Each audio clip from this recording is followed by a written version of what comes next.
Hi friends, எல்லோரும் எப்படி இருக்கீங்க? நல்லா இருக்கீங்களா? இன்றைக்கி நம்ம இந்த வீடியோவில் என்ன பார்க்க போகிறோன்னா, நான் இப்போ இருக்க வீட்டில் உள்ள ஒரு செடியை பார்த்து தான் பார்க்க போகிறோம். எல்லாருக்கும் தெரியும், நான் ஒரு கிட்டத்தட்ட 1 மந்த் கிட்ட நான் இங்கே கிடையவே கிடையாது.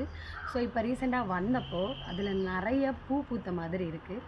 ஸோ பக்கத்தில் உள்ளவங்க கேட்ட நேரம் அந்த பூவோட பேர் ஒன்று சொன்னாங்க. நீங்கள் உங்கள் ஊரில் அந்த பூவோட பேர் என்னன்னு சொல்லிக்கிட்டு கமெண்ட் பண்ணுங்கள். இதுதாங்க அந்த பூ.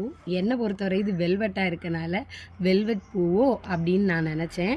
ஆனால் இங்கே இருக்கவங்கக்கிட்ட கேட்ட நேரம் அவங்க எல்லோரும் என்ன சொன்னாங்கன்னா, அந்த கோழிப்பூ அப்படின்னு சொன்னாங்க. ஸோ உங்கள் ஊரில் எல்லாம் இந்த பூவுக்கு என்ன பேர் வைப்பீங்க? இது தலையில் வைப்பாங்க, என்னான்னு தெரியாது. அழகு செடி எவ்வளோ அழகாக இருக்குது பாருங்கள். அந்த செடியை அந்த மொட்டு எப்படி வருதுன்னு பாருங்கள். அது பூத்த பிறகு அந்த வெல்வெட் மாடல்லே வருது. கரெக்டாக வெல்வெட்டுக்கு தான். ஸோ இந்த வீடியோ பிடிச்சிருந்தா மறக்காமல் லைக் பண்ணிவிட்டு உங்கள் ஊரில் இதனோட பேர் என்னன்னு சொல்லிக்கிட்டு கமெண்ட் பண்ணுங்கள். பாய்.